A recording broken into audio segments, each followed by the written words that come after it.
ತಾನೆ ಯೆಹೋವನು ಕುಗ್ಗಿದವರನ್ನು ಉದ್ಧಾರ ಮಾಡುತ್ತಾನೆ. ಹಲ್ಲೆಲೂಯಾ.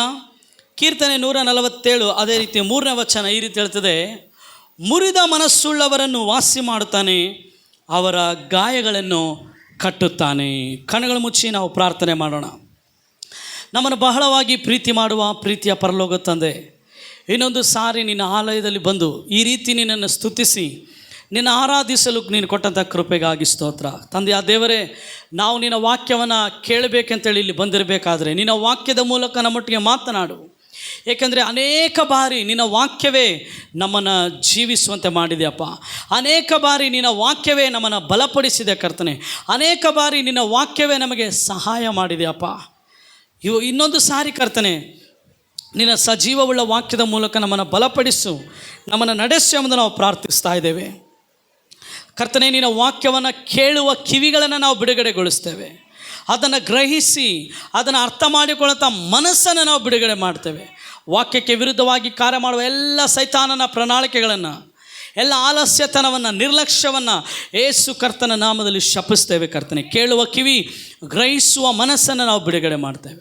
ಮಹಿಮೆ ಘನತೆ ನಿನಗೆ. ಪವಿತ್ರಾತ್ಮನೇ, ನೀನು ನನ್ನ ಬಾಯಿಗೆ ಬಾಯಾಗಿದ್ದು ಕರ್ತನೆ, ನೀನು ನನ್ನೊಟ್ಟಿಗೆ ನಮ್ಮೊಟ್ಟಿಗೆ ಮಾತನಾಡುವುದನ್ನು ನಾವು ಪ್ರಾರ್ಥಿಸ್ತಾ ಇದ್ದೇವೆ. ಮಹಿಮೆ ಘನತೆ ನಿನಗೆ. ಯೇಸುವಿನ ನಾಮದಲ್ಲಿ ಪ್ರಾರ್ಥಿಸ್ತೇವೆ ನಮ್ಮ ಜೀವವುಳ್ಳ ಪರಲೋಕದ ತಂದೆ, ಆಮೇನ್. ಎಲ್ಲರೂ ಸೇರೋಣ, ಆಮೇನ್. ಹಲ್ಲೆಲೂಯಾ. ಕೈಗಳೆತ್ತೇಳೋಣ, ಹಲ್ಲೆಲೂಯಾ, ಹಲ್ಲೆಲೂಯಾ. ಕೀರ್ತನೆಗಳು 147ನೇ ಅಧ್ಯಾಯ ಅದರ 3ನೇ ವಚನ ಈ ರೀತಿಯಲ್ಲಿ ಹೇಳ್ತದೆ ಪ್ರಿಯರೇ. ಏನಂತ ಹೇಳ್ತದೆ?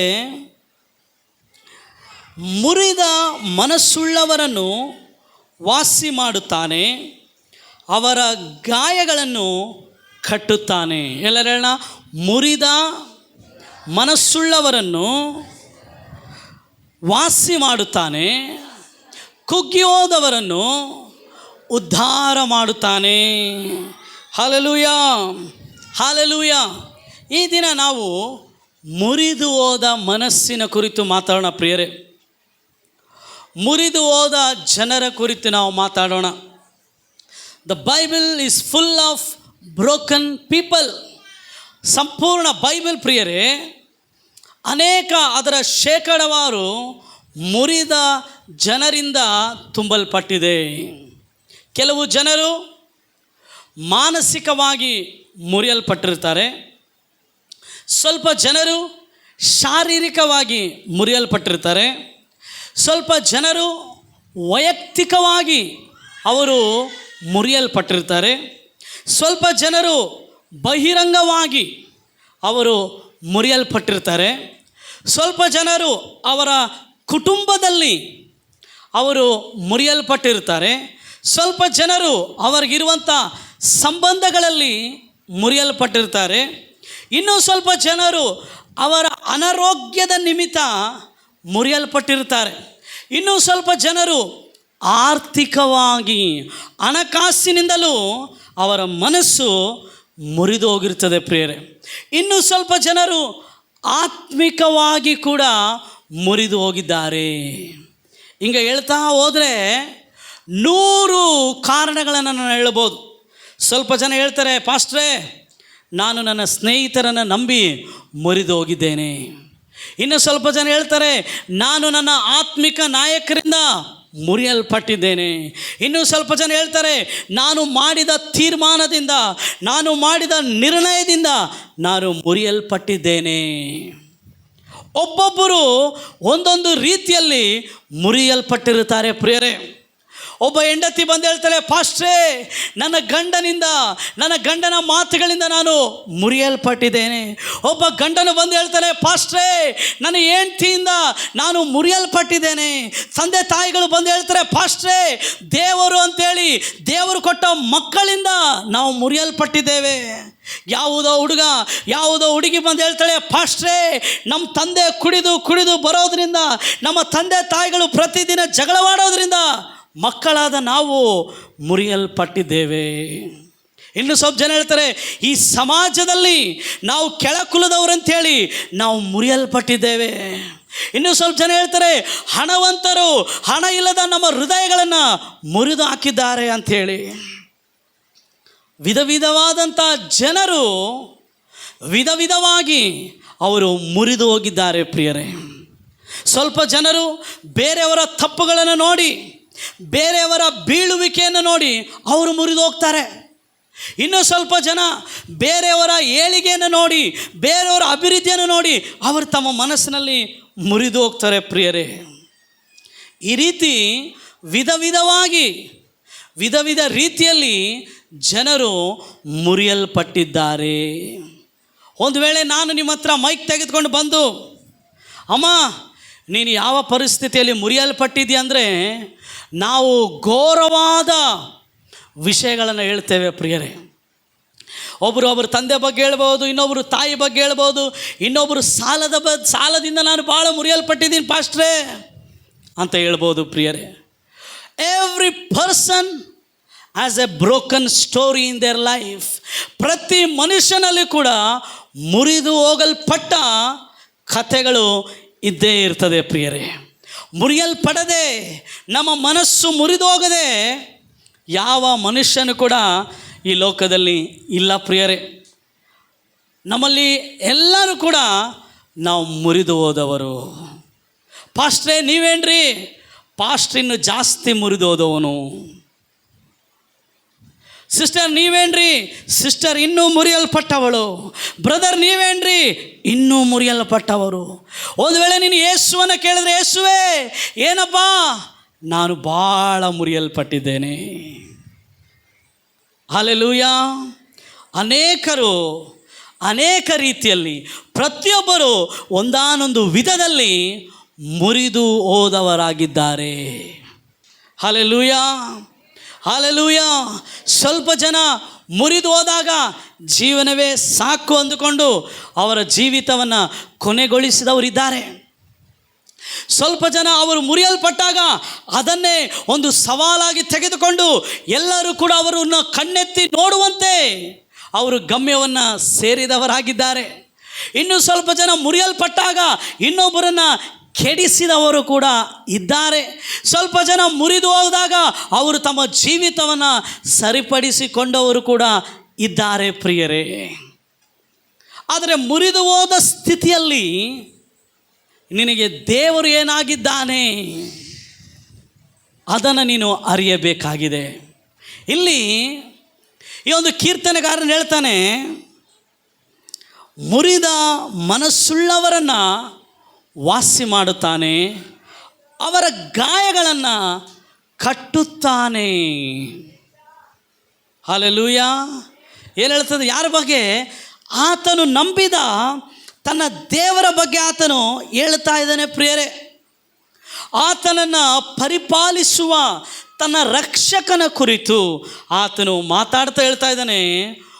ಮುರಿದ ಮನಸ್ಸುಳ್ಳವರನ್ನು ಆತನು ಏನು ಮಾಡ್ತಾನೆ ಅಂತಾರಿ? ಜಪಾಯ್ತಾರೆ ಹೇಳ್ರಿ, ವಾಸಿ ಮಾಡುತ್ತಾನೆ. ಎಲ್ಲ ಹೇಳ್ರಿ, ವಾಸಿ ಮಾಡುತ್ತಾನೆ. ಇನ್ನು ಗಾಯ ಮಾಡುತ್ತಾನೆ ಅಂತೇಳಿ ಬರೆಯಲ್ಪಟ್ಟಿದೆಯಾ? ಹೇಳ್ರಿ. ಹಿಂಗಂದ್ರೆ ಅರ್ಥ ಆಗಲ್ಲ ನನಗೆ. ಬಾಯಿ ತೆರೆದು ಹೇಳ್ಬೇಕು. ವಾಸಿ ಮಾಡುತ್ತಾನೆ ಅಂತೇಳಿ ಬರೆಯಲ್ಪಟ್ಟಿದೆಯಾ? ಇನ್ನು ಗಾಯ ಮಾಡುತ್ತಾನೆ ಅಂತೇಳಿ ಬರೆಯಲ್ಪಟ್ಟಿದೆಯಾ? ಜೋರಾಗಿ ಹೇಳ್ರಿ. ಇನ್ನೊಂದ್ಸರಿ ಹೇಳ್ರಿ. ಅದು ಆತನಿಗೆ ಕೊಡಲ್ಪಟ್ಟ ಹೆಸರು. ಮುರಿದ ಮನಸ್ಸುಳ್ಳವರನ್ನು ಆತನು ಇನ್ನೂ ಗಾಯ ಮಾಡೋದಿಲ್ಲ. ಮುರಿದ ಮನಸ್ಸುಳ್ಳವರನ್ನು ಆತನು ಇನ್ನೂ ಕೆಳಕ್ಕೆ ಹಾಕಿ ಅವರು ಕುಗ್ಗಿ ಹೋಗುವಂತೆ ಮಾಡೋದಿಲ್ಲ. ಮುರಿದ ಮನಸ್ಸುಳ್ಳವರನ್ನು ಆತನು ವಾಸಿ ಮಾಡುತ್ತಾನೆ. ಹಲ್ಲೆಲೂಯಾ. ಒಂದು ವೇಳೆ ನಾನು ನಿಮ್ಮ ಹತ್ರ ಬಂದು, ಬ್ರದರ್, ಸಿಸ್ಟರ್, ನೀನು ಮುರಿದೋದಾಗ ದೇವರು ನಿನ್ನನ್ನು ವಾಸಿ ಮಾಡಿದ್ದಾನಾ ಅಂತ ಕೇಳಿದರೆ, ನಿಮ್ಮಲ್ಲಿ ಅನೇಕ ಜನ ಹೇಳ್ತಾರೆ, ಹೌದು ಪಾಸ್ಟ್ರೇ, ದೇವರು ವಾಸಿ ಮಾಡಿದ್ದಾನೆ. ಇನ್ನೂ ಸ್ವಲ್ಪ ಜನ ಹೇಳ್ತಾರೆ, ಇನ್ನೂ ವಾಸಿ ಮಾಡಬೇಕಾದ ಸಂಗತಿ ಇದೆ ಪಾಸ್ಟ್ರೇ, ನನಗೆ ಗೊತ್ತಿಲ್ಲ ದೇವರು ಯಾಕೆ ಮಾಡಿಲ್ಲ ಅಂಥೇಳಿ. ಆದರೆ ಒಂದು ಮಾತ್ರ ಖಚಿತ, ದೇವರು ಮುರಿದು ಹೋದ ನಮ್ಮ ಮನಸ್ಸನ್ನು ಅನೇಕ ಬಾರಿ ವಾಸಿ ಮಾಡಿದ್ದಾನೆ. Hallelujah, hallelujah. ಅದಕ್ಕೆ ವಿಮೋಚನ ಕಾಂಡ ಅದರ 15ನೇ ಅಧ್ಯಾಯ 26ನೇ ವಚನ ಯಾರಾದರೂ ಓದುವುದಾದರೆ ಓದ್ರಿ. 15ನೇ ಅಧ್ಯಾಯ ಅದರ 26ನೇ ವಚನ.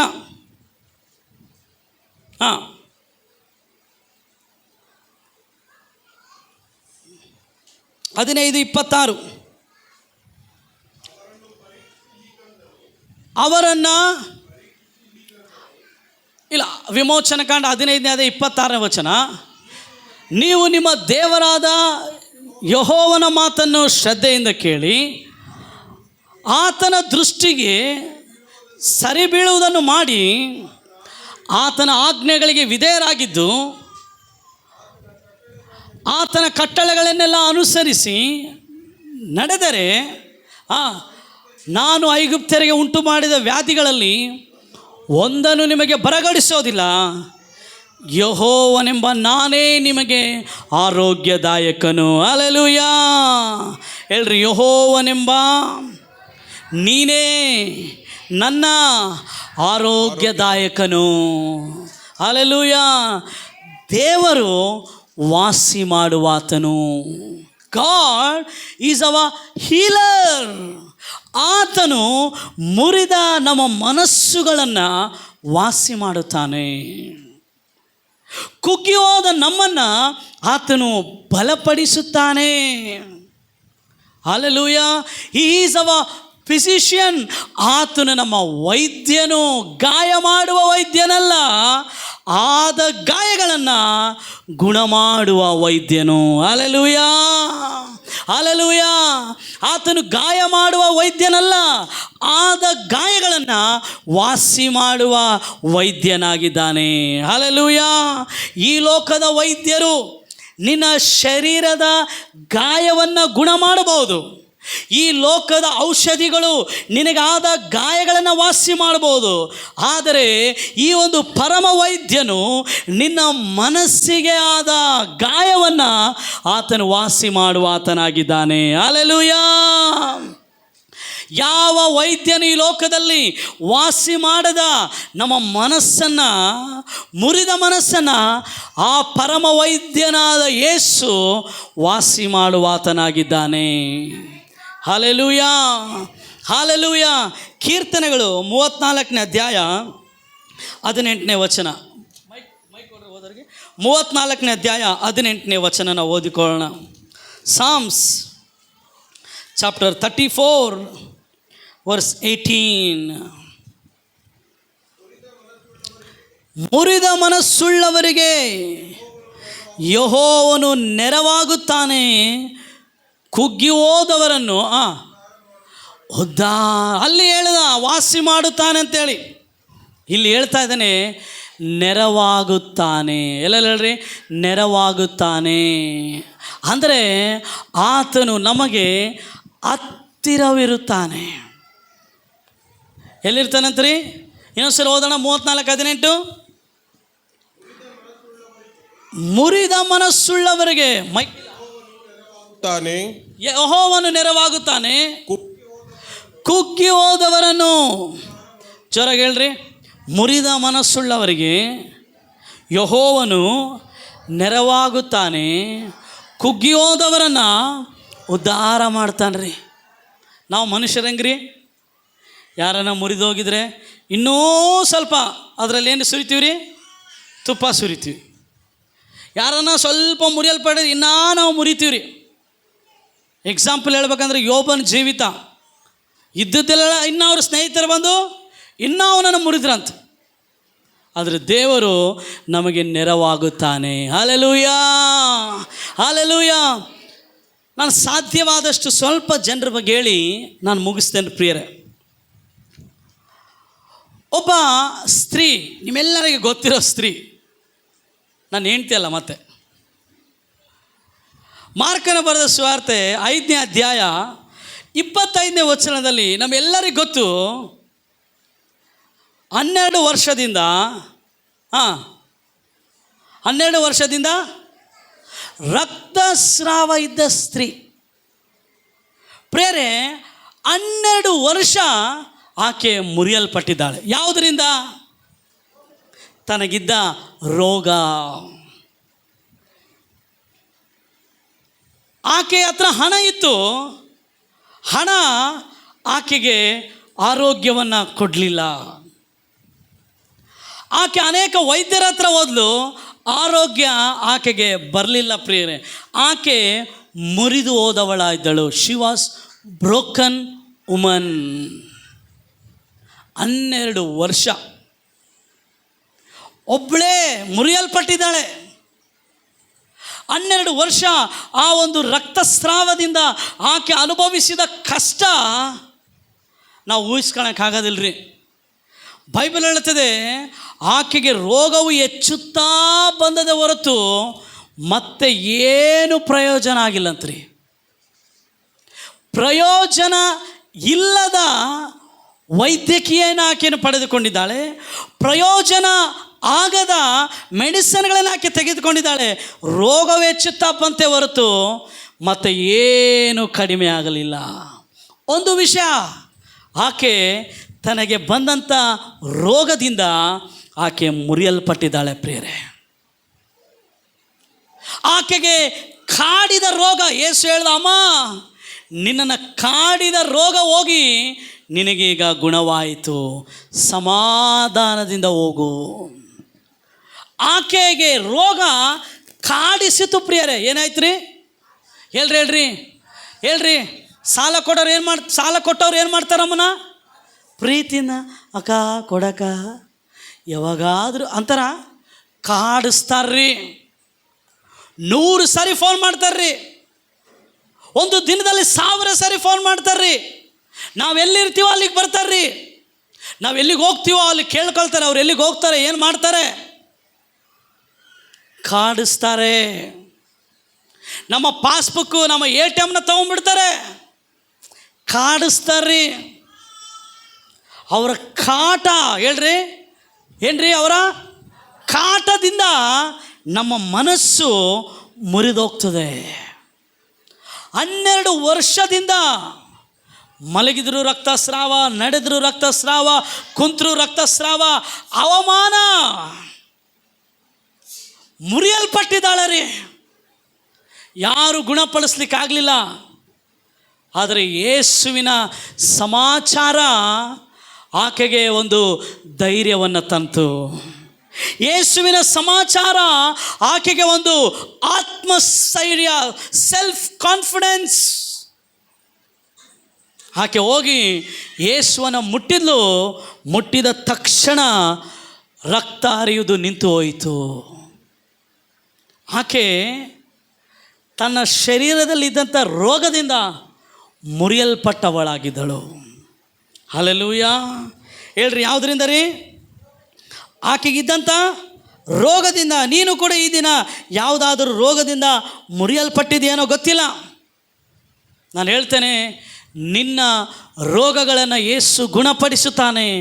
ನಿನ್ನ ಮುರಿದ ಮನಸ್ಸನ್ನು ಆತನು ವಾಸಿ ಮಾಡುತ್ತಾನೆ. Hallelujah, hallelujah. ಹಿಜ್ಕೀಯ ಎನ್ನುವಂಥ ದೇವರ ಭಕ್ತನು, ಯೆಶಾಯ ಪ್ರವಾದಿ ಬಂದು ಹೇಳ್ತಾನೆ, ಹಿಜ್ಕೀಯ ನೀನು ಸಾಹಿತ್ಯ ಅಂದಾಗ ಅವನ ಹೃದಯ ಮುರಿದೋಯ್ತ್ರಿ. ಅವನ ಹೃದಯ ಮುರಿದೋಯ್ತು. ಅಯ್ಯೋ ದೇವರೇ, ನಾನೇನು ತಪ್ಪು ಮಾಡಿನಪ್ಪ? ನಾನು ಮಾಡಿದ ಒಳ್ಳೆಯ ಕ್ರಿಯೆಗಳನ್ನು, ನೀತಿ ಕ್ರಿಯೆಗಳನ್ನು ನೋಡು. ದೇವರು ಮತ್ತೆ ಅವನಿಗೇನು ಕೊಟ್ಟರಿ? ಆಯುಷನ್ನು ಸೇರಿಸಿದನು. ಮುರಿದ ಹಿಜ್ಕೀಯನ ಮನಸ್ಸನ್ನು ದೇವರು ತಿರುಗಿ ಕಟ್ಟಿದನು. ಈ ದಿನ ನೀನು ಮುರಿಯಲ್ಪಟ್ಟಿದೆಯಾ? ಭಯಪಡಬೇಡ. ಯೇಸು ನಿನ್ನ ಮುರಿದ ಪರಿಸ್ಥಿತಿಯನ್ನು ವಾಸಿ ಮಾಡುತ್ತಾನೆ. ಅಯ್ಯೋ ದೇವರೇ, ನಮಗಿದ್ದ ಒಬ್ಬೇ ತಮ್ಮ ಲಾಜರನು ಸತ್ತೋದಪ್ಪ. ನಾವು ಮೊದಲನೇ ದಿನವೇ ನಿನಗೆ ಸುದ್ದಿ ಕಳಿಸಿದ್ವಿ ಏಸಪ್ಪ. ನೀನು ಒಂದು ವೇಳೆ ಇಲ್ಲಿ ಇರ್ತಿದ್ರೆ ನನ್ನ ತಮ್ಮ ಸಾಯುತ್ತಿರಲಿಲ್ಲ ಅಂಥೇಳಿ ಮಾರ್ತಳು ಗೋಳಾಡಿದಳು. 4ನೇ ದಿನ ಯೇಸು ಬಂದಾಗ ಆಕೆ ಯೇಸುವಿನ ಮುಂದೆ ತನ್ನ ವೇದನೆ, ಯಾಕೆ ಮುರಿಯಲ್ಪಟ್ಟಿದ್ದಾಳೆ?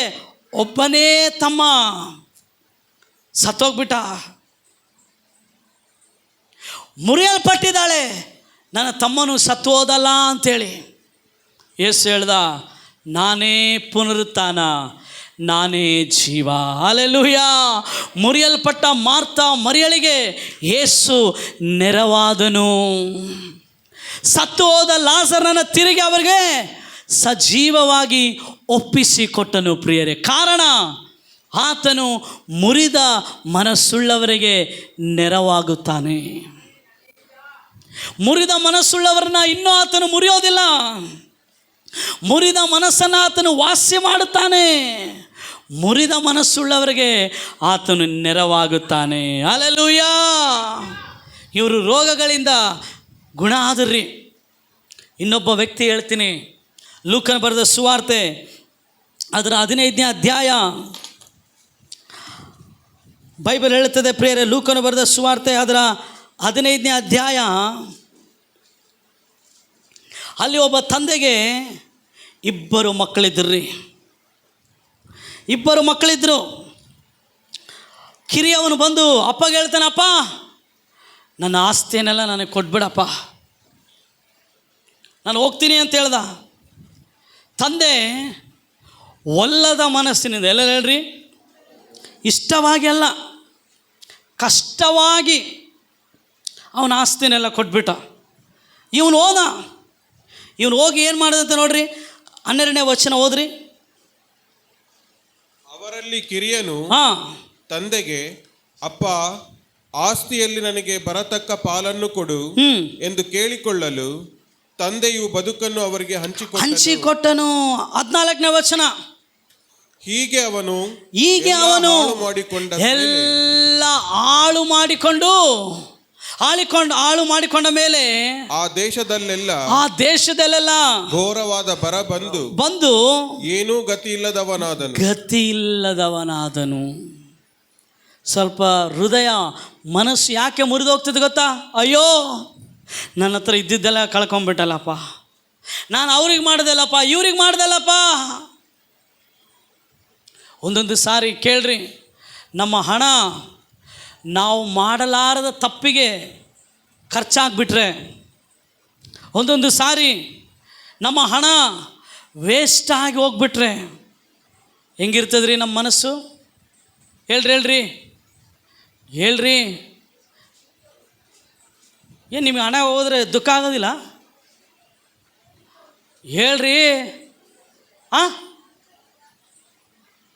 ಹೇಳ್ರಿ ಒಂದು ವೇಳೆ ನೀನು 1,00,000 ರೂಪಾಯಿ ಇಟ್ಕೊಂಡು ಹೋಗ್ತಾ ಇದ್ದಿ, ನೀನು ಸಾಲ ಕಟ್ಟಬೇಕು,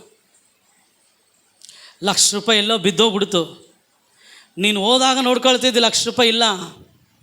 ಅವಾಗೇನು ಹೆಂಗಿರ್ತದೆ ನಿನ್ನ ಮನಸ್ಸು? ಪಾಶೆ 1,00,000 ರೂಪಾಯಿ ಅಂತೀರಲ್ರಿ, 10 ರೂಪಾಯಿ ಕಳೆದ್ರೆ ನನ್ನ ಮನಸ್ಸು ಮೇಲೆ ಕೆಳಗೆ ಹೋಗ್ಬಿಡ್ತದೆ. ಹೌದಲ್ರಿ? ಹೇಳ್ರಿ. ಇವಾಗ ಈ 2ನೇ ಮಗ ಅಪ್ಪನ ಹತ್ರ ಇಲ್ಲ, ಭಿಕಾರಿಯಾಗಿದ್ದಾನ್ರಿ. ಹಂದಿ ತಿನ್ನುವ ಆಹಾರ ತಿನ್ನುವ ಪರಿಸ್ಥಿತಿಗೆ ಬಂದಿದ್ದಾನೆ, ತಿಂದಿಲ್ಲ.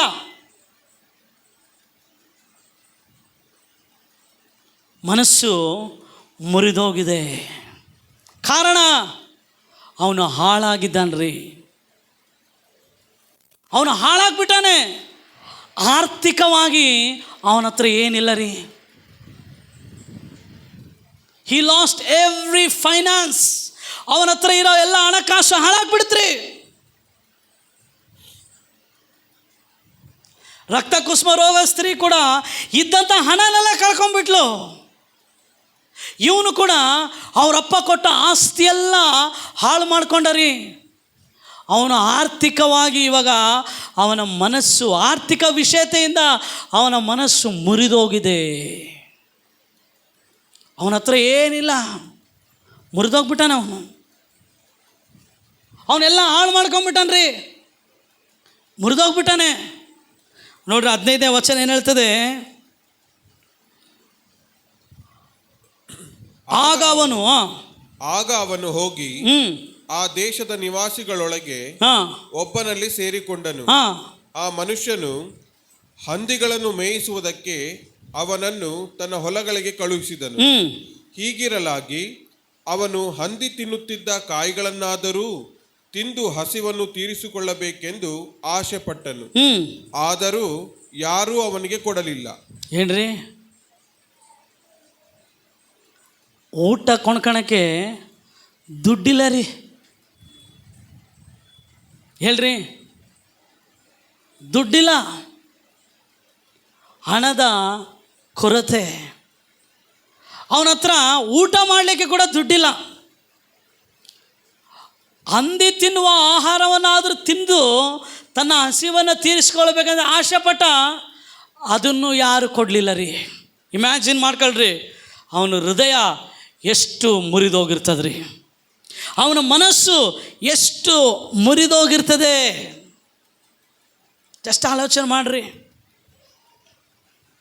ಅವರಪ್ಪ ಇಲ್ಲ, ದುಡ್ಡಿಲ್ಲ, ಅವನ ಮನಸ್ಸು ಮುರಿದು ಹೋಗಿದೆ.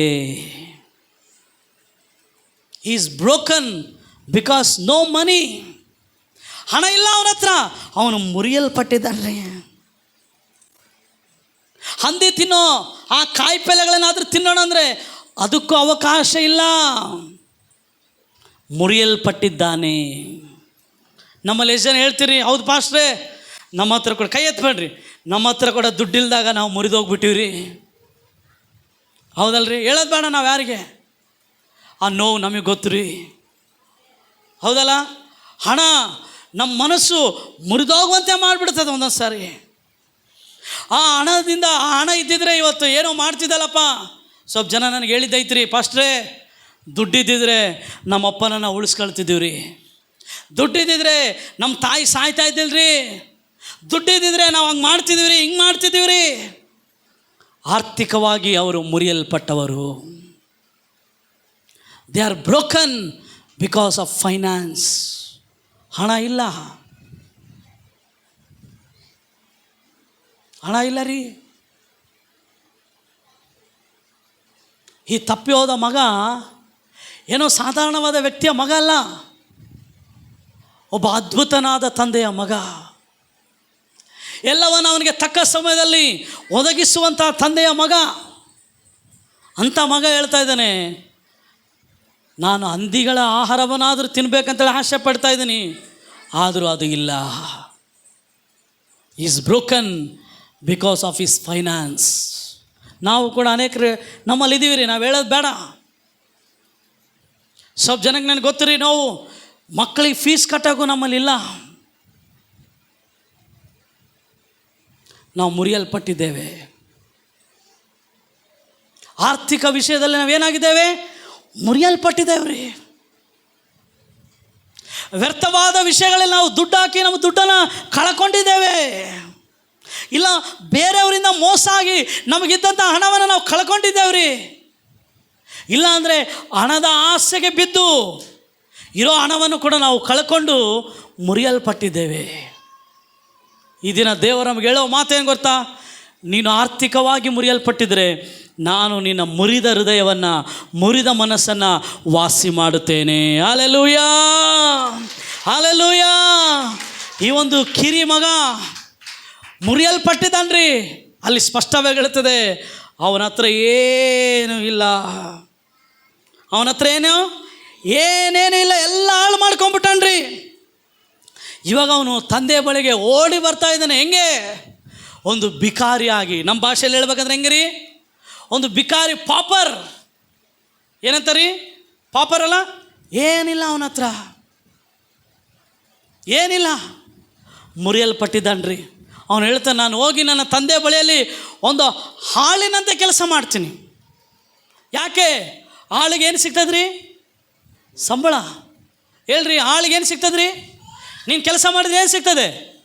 ಜೋರು ಹೇಳ್ರಿ, ಹೇಳ್ರಿ ಜೋರು. ಇವಾಗ ಅವನು ಹೇಳ್ತಾ ಇದ್ದಾನೆ, ನಾನು ಮಗನಾಗಲ್ಲಪ್ಪ, ಒಂದು ಆಳಾಗಿ ಹೋಗ್ತೀನಿ. ಯಾಕೆ? ನನ್ನಲ್ಲಿ ದುಡ್ಡಿಲ್ಲ. ಇವಾಗ ನಾನು ದುಡ್ಡಿದ್ರೇ ಊಟ ಮಾಡ್ಬೋದು. ಇವಾಗ ನಾನಿವಾಗ ಒಂದು ಆಳಾಗಿ ಹೋಗ್ತೀನಿ. ಹಿ ಈಸ್ ಬ್ರೋಕನ್, ಮುರಿದು ಹೋಗಿದ್ದಾನೆ. ಆರ್ಥಿಕವಾಗಿ ಅವನು ಮುರಿಯಲ್ಪಟ್ಟಿದ್ದಾನೆ. ಊಟ ಮಾಡಲಿಕ್ಕೂ ಊಟಕ್ಕೆ ಕೊಡುವ ದುಡ್ಡು ಅವನ ಹತ್ರ ಇಲ್ಲ. ಅದಕ್ಕೆ ಅವನು ಹೇಳ್ತಾನೆ, ಅಪ್ಪ ನನ್ನನ್ನು ನಿನ್ನ ಮಗನಾಗಿ ಅಲ್ಲಪ್ಪ, ನಿನ್ನ ಆಳುಗಳಲ್ಲಿ ಒಬ್ಬನಾಗಿ ನನ್ನನ್ನು ಏನು ಮಾಡಿಕೋ, ಸೇರಿಸಿಕೋ. ಓದೋಣ ಮಾತನ್ನ. ಓದೋಣ 19ನೇ ವಚನ. ನನ್ನನ್ನು ಕೂಲಿ ಅಂದರೆ ಅವ್ರಿಗೆ ಏನು ಸಿಗ್ತದ್ರಿ? ದಿನ ಕೂಲಿ ಸಿಗ್ತದೆ ಅವ್ರಿಗೆ. ಇವನಿಗೆ ಆ ಕೂಲಿ ಕೂಡ ಇಲ್ಲ. ಇವನಿಗೇನಿಲ್ಲ? ಕೂಲಿ ಕೂಡ ಇಲ್ಲ. ಅಪ್ಪ, ನಿನ್ನ ಕೂಲಿ ಆಳುಗಳಲ್ಲಿ ಒಬ್ಬನಂತೆ ಮಾಡು ಎಂದು ಹೇಳುವೆನು ಅಂದುಕೊಂಡು ತನ್ನ ತಂದೆಯ ಕಡೆಗೆ ಬಂದನು. ಅವನು ಇನ್ನೂ ದೂರದಲ್ಲಿರುವಾಗ ಅವನ ತಂದೆ ಅವನನ್ನು ಕಂಡು ಕನಿಕರಪಟ್ಟು ಓಡಿ ಬಂದು ಅವನ ಕೊರಳನ್ನು ಅಪ್ಪಿಕೊಂಡು ಅವನಿಗೆ ಬಹಳವಾಗಿ ಮುದ್ದಿಟ್ಟನು. ಹಲ್ಲೆಲೂಯಾ. ಒಂದ್ಸರಿ ಚಪ್ಪಾಳೆ ತಟ್ಟಿ ಯೇಸುವಿಗೆ ನಾವು ಮಹಿಮೆಯನ್ನು ಸಲ್ಲಿಸೋಣ ಪ್ರಿಯರೇ. ಹಲ್ಲೆಲೂಯಾ. ಅಪ್ಪ, ನಾನೊಬ್ಬ ಕೂಲಿ ಆಳಾಗಿ ಬರ್ತೀನಿ, ಆದರೆ ತಂದೆ ಅವನಿಗೋಸ್ಕರ ಪ್ರತಿದಿನ ಕಾಯ್ತಾ ಇದ್ದಾನ್ರಿ. ನಾನೊಂದು ಹೇಳ್ತೇನೆ ರೀ, ನಮ್ಮನ್ನು ಅಪ್ಪಿಕೊಳ್ಳುವ ತಂದೆ ಇದ್ದಾನೆ. There is a father who will embrace you in his arms. ಆತನು ತನ್ನ ಒಂದು ಕೈಗಳಿಂದ ನಿನ್ನನ್ನು ಅಪ್ಪಿಕೊಳ್ಳುವ ಆತನಿದ್ದಾನೆ. ಈ ಮಗ ಮುರಿದೋಗಿದ್ದಾನ್ರಿ. ತಂದೆ ಅವನನ್ನು ತಳ್ಳಿ ಬಿಡಲಿಲ್ಲ. ತಂದೆ ಅವನನ್ನು ಅಪ್ಪಿಕೊಂಡನು. He embraced his broken son. ಮುರಿಯಲ್ಪಟ್ಟ ತನ್ನ ಮಗನನ್ನು ಆತನು ಅಪ್ಪಿಕೊಂಡನ್ರಿ. ಅಪ್ಪಿಕೊಂಡು ಮುದ್ದಾಡಿದಂತ ಅವನಿಗೆ ಹೇಳಿದಂತೆ, ನನ್ನ ಮಗ ತಪ್ಪಿ ಹೋಗಿದ್ದನು, ಈಗ ಸಿಕ್ಕಿದ್ದಾನೆ. ಏನು ಮಾಡ್ರಿ, ನಾವು ಹಬ್ಬ ಮಾಡೋಣ. ಒಂದು ಕೊಬ್ಬಿದ ಪಶುವನ್ನು ತಂದು ಕೊಯ್ಯಿರಿ. ಇವನಿಗೆ ತಿನ್ನೋಕ್ಕೇನಿಲ್ಲ ಹೇಳ್ರಿ, ತಿನ್ನೋಕ್ಕೆ ಊಟ ಇಲ್ಲ. ಅವ್ರ ತಂದೆ ಹೇಳ್ತಾನೆ, ಕೊಬ್ಬಿದ ಕೊಯ್ಯನ್ನು ಕೊಯ್ಯಿರಿ. ಕೊಬ್ಬಿದ ಪಶುವನ್ನು ಏನು ಮಾಡ್ರಿ, ಕೊಯ್ಯಿರಿ. ಪ್ರಿಯರೇ, ನಾನು ಹೇಳ್ತೀನಿ, ನಮ್ಮ ದೇವರು ಸಮೃದ್ಧಿ ಉಳ್ಳವನು. ನಿನ್ನ ಮುರಿದ ಆರ್ಥಿಕ ಪರಿಸ್ಥಿತಿಯನ್ನು ಆತನು ಕಟ್ಟುತ್ತಾನೆ. ಆತನು ನಿನಗೆ ನೆರವಾಗುತ್ತಾನೆ. Hallelujah, hallelujah. ಹೇಳ್ರಿ, ಒಂದು ದಿನ ಒಬ್ಬ ಸ್ತ್ರೀ ಬಂದ್ಲು. ನಿಮ್ಮೆಲ್ಲರಿಗೂ ಗೊತ್ತು ಇದು. ಎಲಿಷನ ಬಳಿಗೆ ಬಂದು ಹೇಳಿದ, ಅಪ್ಪ, ನಿನ್ನ ಹತ್ರ ಸೇವೆ ಮಾಡೋ ನನ್ನ ಗಂಡ ಸತ್ತೋಗ್ಬಿಟ್ಟಪ್ಪ. ಸತ್ತೋದಾಗಲಿ, ಏನು ಮಾಡಿ ಸತ್ತೋಗಿದ್ದಾನೆ? ಸಾಲ, ದುಡ್ಡಪ್ಪ. ಈ ಸ್ತ್ರೀ ಆರ್ಥಿಕವಾಗಿ ಮುರಿಯಲ್ಪಟ್ಟಿದ್ದಾಳ್ರಿ. ನಾವು ಹೇಳ್ತೀವಲ್ಲ, ಸ್ವಲ್ಪ ಜನ ನನಗೆ ಹೇಳ್ತಾರೆ, ಅಣ್ಣ ನನಗೆ ಆ ಸಾಲ ಆಯ್ತು. ಸಾಲ ಅನ್ನೋದು ನಿನಗಿರೋ ಕಷ್ಟ ಹೊಸದೇನಲ್ಲ, ಬೈಬಲಲ್ಲಿ ಅದು ಹಳೇದು. ನೀನಿವತ್ತು ಹಾದು ಹೋಗುತ್ತಿರೋ ಪರಿಸ್ಥಿತಿ ಬೈಬಲಿಗೆ ಹೊಸದಲ್ಲ, ಅದು ಆಗಲೇ ಬರೆಯಲ್ಪಟ್ಟಿದೆ. ಈ ವಿಧವೆ ಬಂದಂತೆ ಎಲಿಷನ್ಗೆ ಹೇಳಿದಂತೆ, ಸ್ವಾಮಿ ದುಡ್ಡಿಲ್ಲಪ್ಪ ನಮ್ಮ ಹತ್ರ. ಏನಿಲ್ಲ ಹೇಳ್ರಿ, ಏನಿಲ್ಲ. ಹಿಂಗೆ ಹೇಳಿದ್ದಾಕೆ, ಅಪ್ಪ ನನ್ನ ಹತ್ರ ಕಟ್ಟೋಕ್ಕೇನಿಲ್ಲ, ದುಡ್ಡಿಲ್ಲಪ್ಪ. ನಾನಿಬ್ಬರು ಮಕ್ಕಳನ್ನ ತಗೊಂಡೋಗ್ಬಿಡ್ತಾರೆ. ನಾನಿಬ್ಬರು ಮಕ್ಕಳನ್ನ ಸಾಲಕ್ಕೆ ಬದಲಾಗಿ, ನನ್ನ ಗಂಡ ಸಾಲ ಮಾಡಿ ಸತ್ತೋಗೇನೆ, ಆತನು ಮಾಡಿದ ಸಾಲಕ್ಕೆ ಬದಲಾಗಿ ನನ್ನ ಇಬ್ಬರು ಮಕ್ಕಳನ್ನು ತಗೊಂಡೋಗ್ಬಿಡ್ತಾರಪ್ಪ. ಆರ್ಥಿಕತೆ ಆಕೆಯನ್ನು ಮುರಿದು ಹೋಗುವಂತೆ ಮಾಡಿದೆ ರೀ. ನಾವು ಓದ್ತೀವಿ, ಆದರೆ ಒಬ್ಬ ವಿಧವೆ, ಗಂಡ ಇಲ್ಲದ ವಿಧವೆ ಬಂದು ಒಬ್ಬರ ಹತ್ರ ದುಡ್ಡಿಗೋಸ್ಕರ ಕೇಳ್ತಿದ್ರೆ ಆಕೆಯ ಪರಿಸ್ಥಿತಿ ಊಹೆ ಮಾಡ್ಕೊಳ್ರಿ ಪ್ರಿಯರೇ. ಹಣದ ಆಸೆಯಿಂದ ಭಾಳಷ್ಟು ಜನ ತಪ್ಪಿ ಹೋದವರನ್ನು ನಾವು ನೋಡಿದ್ದೇವ್ರಿ. ಹಣ ಸಂಪಾದನೆಗೋಸ್ಕರ ಅವರ ಮೈಯನ್ನು ಮಾರುವವರನ್ನು ನಾವು ನೋಡಿದ್ದೇವ್ರಿ. ಪರಿಸ್ಥಿತಿ ಅವ್ರನ್ನ ಆ ರೀತಿಗೆ ಹೋಗುವಂತೆ ಮಾಡ್ತಿದ್ರು. ನೀವು ಹೋಗೊಬ್ಬ ವ್ಯಭಿಚಾರನೋ ಕೇಳ್ರಿ, ಅಮ್ಮ ಯಾಕಮ್ಮ ನೀನು ರೋಡ್ ಮೇಲೆ ನಿಂತು ನೀನು ಮೈ ಮಾರ್ಕೊಳ್ತಾ ಇದ್ದಿ? ಆ ಕೇಳ್ತಾಳೆ, ಸರ್ ನಮ್ಮಮ್ಮಗೆ ನಾನು ಮೈ ಮಾರ್ಕೊಂಡಿಲ್ಲ ಅಂದರೆ ಟ್ಯಾಬ್ಲೆಟ್ ತರೋಕ್ಕೆ ದುಡ್ಡಿಲ್ರಿ. ಒಬ್ಬೊಬ್ರದ್ದು ಒಂದೊಂದು ಪರಿಸ್ಥಿತಿ ರೀ, ಆರ್ಥಿಕ ಪರಿಸ್ಥಿತಿ. ಈ ವಿಧವೆ ಕೂಡ ಎಲಿಷನಿಗೆ ಬಂದು ಹೇಳ್ತೆ, ಅಪ್ಪ ನನ್ನ ಮಕ್ಕಳಪ್ಪ ಏನು ಮಾಡಲಿ ಹೇಳಪ್ಪ, ನಾನು ಆರ್ಥಿಕವಾಗಿ ಮುರಿಯಲ್ಪಟ್ಟಿದ್ದೇನೆ. ದೇವರು ಆಕೆಗೆ ನೆರವಾದ. ತನ್ನ ಪ್ರವಾದಿಯ ಮೂಲಕ ಏನು ಮಾಡಿದ? ದೇವರು ಆಕೆಗೆ ನೆರವಾದರಿ. ಆಕೆ ಹೇಳಿದ್ರು, ಸ್ವಲ್ಪ ಎಣ್ಣೆ ಐತೆ ತೊಗೊಂಬಮ್ಮ. ಆ ಎಣ್ಣೆ ಹೋಗಿ ಆಕೆ ಆ ಪಾತ್ರೆಗಳಲ್ಲಿ ಒಯ್ದ್ಲು. ಆ ಒಂದು ಪಾತ್ರೆಗಳಲ್ಲಿ ಎಣ್ಣೆ ತುಂಬಲಿಕ್ಕೆ ಪ್ರಾರಂಭವಾಯಿತು. ಎಲಿಷನ ಹೇಳ್ದ, ಹೋಗಿ ಈ ಎಣ್ಣೆಯನ್ನು ಮಾರಿ ನಿನ್ನ ಸಾಲ ತೀರಿಸು, ಉಳಿದ ಹಣದಿಂದ ನೀನು ನಿನ್ನ ಮಕ್ಕಳು ಏನು ಮಾಡ್ರಿ, ಜೀವನ ಮಾಡ್ರಿ. ಇವತ್ತು ನೀನು ಆರ್ಥಿಕವಾಗಿ ಮುರಿಯಲ್ಪಟ್ಟಿರಬಹುದು.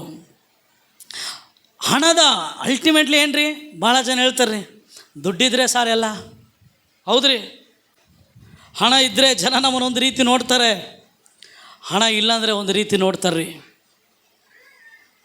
ಇದ್ದಾಗ ನಮ್ಮ ಹತ್ರ ಎಲ್ಲರೂ ಬಾಚ್ಗಳು ತಿಂತಾರೆ, ಇಲ್ದಾಗ ನಾವು ಭಿಕ್ಷೆ ಬೇಡ್ತಾ ಇದ್ರು ನಮ್ಮನ್ನು ನೋಡಿ ಹಂಗೆ ಹೋಗ್ತಾರೆ ರೀ. ಇದ್ದಾಗ ನಮ್ಮ ಹತ್ರ ಏನು ಮಾಡ್ತಾರೆ, ಎಲ್ಲರೂ ಬಾಚ್ಕೊಂಡು ತಿಂತಾರೆ ರೀ, ಅವಾಗ ನಾಚಿಕೆ ಇರೋದಿಲ್ಲ ಅವರಿಗೆ. ಆದರೆ ನಾವು ಭಿಕ್ಷೆ ಬೇಡಿ ತಿಂತಾಯಿದ್ರು ಅವರಿಗೆ ಕನಿಕರ ಬರೋದಿಲ್ಲ ರೀ, ಹಂಗೇ ಹೋಗ್ತಾ ಇರ್ತಾರೆ ರೀ. ಈ ದಿನ ನಾನು ಹೇಳ್ತಾನೆ, ನೀನು ಆರ್ಥಿಕವಾಗಿ ಮುರಿಯಲ್ಪಟ್ಟಿದ್ರೆ ನನ್ನ ದೇವರು ನಿನಗೆ ನೆರವಾಗುತ್ತಾನೆ. ಹಲ್ಲೆಲೂಯ. ನನ್ನ ದೇವರು ನಿನ್ನ ಆರ್ಥಿಕ ಪರಿಸ್ಥಿತಿಯಿಂದ ನಿನ್ನನ್ನು ಬಿಡಿಸಿ ನಿನ್ನನ್ನು ಉದ್ಧಾರ ಮಾಡುವ ಆತನಾಗಿದ್ದಾನೆ. Hallelujah, hallelujah. ದೇವರ ನಾಮಕ್ಕೆ ಸ್ತೋತ್ರವಾಗಲಿ. ಪ್ರಿಯರೇ, ಸ್ವಲ್ಪ ಜನ ಅವರ ಆರೋಗ್ಯದ ನಿಮಿತ್ತ ಅವರ ಮನಸ್ಸು ಮುರಿಯಲ್ಪಟ್ಟಿದೆ. ಇನ್ನೂ ಸ್ವಲ್ಪ ಜನ ಅವರ ಆರ್ಥಿಕ ವಿಷಯ, ಹಣದಿಂದ ಅವರು ಮುರಿಯಲ್ಪಟ್ಟಿದ್ದಾರೆ. ಇನ್ನೂ ಸ್ವಲ್ಪ ಜನ ನಾವು ನೋಡೋದಾದರೆ ಪ್ರಿಯರೇ, ಅವರ ಜೀವಿತದಲ್ಲಿ ಅವರು ಆತ್ಮಿಕವಾಗಿ ಮುರಿದು ಹೋಗಿದ್ದಾರೆ. ಆತ್ಮಿಕವಾಗಿ ಹೇಳ್ರಿ, ಆತ್ಮಿಕವಾಗಿ ನಾವೇನಾಗಿದ್ದೇವೆ ರೀ, ಮುರಿದು ಹೋಗಿದ್ದೇವೆ ರೀ. ಸಂಸೋನನಂತೆ ನಾವು ಕರೆಯಲ್ಪಟ್ಟು ಅಭಿಷೇಕಿಸಲ್ಪಟ್ಟವರು. ಆದರೆ ನಾವಾಗಿ ನಾವೇ ಮಾಡಿದ ಅವಿಧೇಯತೆ, ನಾವಾಗಿ ನಾವೇ ಆರಿಸಿಕೊಂಡ ಪಾಪದ ಜೀವಿತ, ನಾವಾಗಿ ನಾವೇ ಆಸೆ ಪಟ್ಟಿವಿ ಏನ್ರಿ. ಸಂಸೋನನು ದೇವ್ರು ಹೇಳ್ದ, ನೋಡಪ್ಪ, ನಾನು ನಿನ್ನನ್ನು ಆರಿಸಿಕೊಂಡಿರೋದೇ ನನ್ನ ಜನರಾದ ಇಸ್ರಾಯೇಲ್ಯರನ್ನು ಫಿಲಿಸ್ಟಿಯರ ಕೈಯಿಂದ ಬಿಡಿಸ್ಲಿಕ್ಕೆ. ಫಿಲಿಸ್ಟಿಯರ ಹೆಣ್ಣು ಮಕ್ಕಳನ್ನು ನೀನು ಏನಾಗಬಾರ್ದು, ಮದುವೆ ಆಗಬಾರ್ದು. ಆದರೆ ಸಂಸೋನನು ಸ್ತ್ರೀ ವ್ಯಾಮೋಹ, ವ್ಯಾಮೋಹ ಸ್ತ್ರೀ ವ್ಯಾಮೋಹದಿಂದ ಅವನು ದೇವರ ಕರೆಗೆ ಅವಿಧೇಯತೆ ತೋರಿಸಿದ್ದಾರೆ. ಅವನು ತನ್ನ ಕರೆಯನ್ನು ಕಳೆದುಕೊಂಡು ಲಾಸ್ಟಿಗೆ ಏನು ಹೇಳ್ದ ಗೊತ್ತಾ, ತನ್ನ ಕಣ್ಣುಗಳನ್ನು ಕೂಡ ಕಿತ್ತಾಕ್ಬಿಟ್ರು, ಕುರುಡಾದ. ಆದರೂ ಕೊನೆಯದಾಗಿ ಪ್ರಾರ್ಥನೆ ಮಾಡಿದ, ದೇವರೇ ಇನ್ನೊಂದು ಸಾರಿ ನನ್ನನ್ನು ಏನು ಮಾಡು, ಕರುಣಿಸಪ್ಪ. ಬೈಬಲ್ ಹೇಳುತ್ತದೆ, ಅವನ ಕೂದಲುಗಳು ತಿರುಗಿ ಬೆಳೆಯುವುದಕ್ಕೆ ಪ್ರಾರಂಭಿಸಿತು. ನೋಡ್ರಿ, ನ್ಯಾಯಸ್ಥಾಪಕರು ಗ್ರಂಥಕ್ಕೆ ನಾವು ಹೋಗೋಣ. ದ ಬುಕ್ ಆಫ್ ಜಡ್ಜಸ್, ನ್ಯಾಯಾಧಿಪತಿಗಳು, ನ್ಯಾಯಸ್ಥಾಪಕರು, 16ನೇ ಅಧ್ಯಾಯ 28ನೇ ವಚನ ಓದ್ರಿ. ಆಗ ಸಂಸೋನನು ಯೆಹೋವನಿಗೆ, ಕರ್ತನೇ, ಯೆಹೋವನೇ, ಫಿಲಿಷ್ಟಿಯರು ಕಿತ್ತು ಹಾಕಿದ ನನ್ನ ಎರಡೂ ಕಣ್ಣುಗಳಲ್ಲಿ ಒಂದಕ್ಕೋಸ್ಕರವಾದರೂ ನಾನು ಅವರಿಗೆ ಮುಯಿ ತೀರಿಸುವ ಹಾಗೆ ನನ್ನನ್ನು ಈ ಸಾರಿ ಬಲಪಡಿಸು ಎಂದು ಮೊರೆಯಿಟ್ಟು ಮನೆಯ ಆಧಾರ ಸ್ತಂಭಗಳಲ್ಲಿ ಒಂದನ್ನು ಬಲಗೈಯಿಂದಲೂ ಇನ್ನೊಂದನ್ನು ಎಡಗೈಯಿಂದಲೂ ಹಿಡಿದು ಅವುಗಳನ್ನು ಒತ್ತಿ, ನಾನು ಫಿಲಿಷ್ಟಿಯರ ಸಂಗಡ ಸಾಯುವೆನು ಎಂದು ಹೇಳಿ ಬಲವಾಗಿ ಬಾಗಿಕೊಳ್ಳಲು ಮನೆಯು ಅಧಿಪತಿಗಳ ಮೇಲೆಯೂ ಅಲ್ಲಿ ಬಂದಿದ್ದ ಎಲ್ಲಾ ಜನರ ಮೇಲೆಯೂ ಬಿದ್ದಿತು. ಅವನು ಜೀವದಿಂದಿದ್ದಾಗ ಕೊಂದು ಹಾಕಿದವರಿಗಿಂತ ಸಾಯುವಾಗ ಕೊಂದವರ ಸಂಖ್ಯೆಯೇ ಹೆಚ್ಚಿತ್ತು. ಆಮೆನ್. ಆದರೆ ಇನ್ನೊಂದು ವಚನ ಓದಿಕೊಳ್ಳೋಣ, 21ನೇ ವಚನ ಓದೋಣ. ಫಿಲಿಷ್ಟಿಯರು ಅವನನ್ನು ಹಿಡಿದು ಕಣ್ಣುಗಳನ್ನು ಕಿತ್ತು ಗಾಜಕ್ಕೆ ಒಯ್ದು ಕಬ್ಬಿಣದ ಬೇಡಿಗಳನ್ನು ಹಾಕಿ ಸೆರೆಮನೆಯಲ್ಲಿ ಬೀಸುವುದಕ್ಕೆ ಹಚ್ಚಿದರು. ಅಷ್ಟರಲ್ಲಿ ಅವನ ತಲೆಗೂದಲುಗಳು ಬೆಳೆಯ ಹತ್ತಿದವು. 20ನೇ ವಚನದಲ್ಲಿ ಕೊನೆಯ ಭಾಗ ಹೇಳ್ತದೆ, ಆದರೆ ಯೆಹೋವನು ತನ್ನನ್ನು ಬಿಟ್ಟು ಹೋಗಿದ್ದಾನೆಂಬುದು ಅವನಿಗೆ ತಿಳಿಯಲಿಲ್ಲ. ಹೇಳ್ರಿ, ದೇವ್ರು ಅವನು ಏನು ಮಾಡಿದಂತೆ? ಜೋರಾಗಿ ಹೇಳ್ರಿ. The saddest scripture in the ಬೈಬಲಲ್ಲಿ ಭಾಳ ದುಃಖಕರವಾದ ವಚನಗಳೈತೆ. ಅದರಲ್ಲಿ ಒಂದು ವಚನ ಇದು. ಆತ್ಮಿಕವಾಗಿ ಅವನು ಕುಗ್ಗಿ ಹೋಗ್ಬಿಟ್ಟನ್ರಿ. ಆತನು ತೋರಿಸಿದ ಅವಿಧೇಯತೆಯಿಂದ, ಆತನಿಗಿದ್ದಂಥ ಸ್ತ್ರೀ ವ್ಯಾಮೋಹ ನೋಡ್ರಿ. ಹೊರಗಿರುವ ಸಿಂಹವನ್ನು ಸಂಸೋನನ್ನು ಕೊಂದ. ಕೇಳ್ರಿ ಎಲ್ಲರೂ, ಹೊರಗಡೆ ಗರ್ಜಿಸುವ ಸಿಂಹವನ್ನು ಸಂಸೋನ ಏನು ಮಾಡ್ದ? ಕೊಂದರಿ. ಆದರೆ ಅವನ ಒಳಗೆ ಗರ್ಜಿಸ್ತಾ ಇದ್ದಂಥ ಆ ಕಾಮ, ಸ್ತ್ರೀ ವ್ಯಾಮೋಹ ಎನ್ನುವಂಥ ಸಿಂಹವನ್ನು ಅವನು ಕೊಲ್ಲಿಕ್ಕಾಗಲಿಲ್ಲ. ನಮ್ಮಲ್ಲಿ ಭಾಳ ಜನರು ನಾವು ಒಳಗಡೆ ಭಾಳ ಬಲಿಷ್ಠರಾಗಿ ಕಾಣ್ತೀವಿ ರೀ, ಒಳಗಡೆ ಭಾಳ ಆತ್ಮೀಯರಂತೆ ನಾವು ಕಾಣ್ತೀವಿ ರೀ. ಆದರೆ ಒಳಗಡೆ ನಾವು ಎಷ್ಟು ಬಲಹೀನರೋ ನಮಗೆ ಗೊತ್ತು. ಒಳಗೆ ನಾವು ಎಷ್ಟು ಮುರಿಯಲ್ಪಟ್ಟವರು, ಒಳಗೆ ನಾವು ಎಷ್ಟು ಬಿದ್ದೋದವರು ನಮಗೆ ಗೊತ್ತು ರೀ. ಕಾಣುವಂಥ ಜನರಿಗೆ ಸಂಸೋನನು ಒಬ್ಬ ಬಲಿಷ್ಠನು, ಆದರೆ ಸಂಸೋನನಿಗೆ ಗೊತ್ತು ಅವನು ಒಳಗಡೆ ಎಷ್ಟು ಬಲಹೀನನು.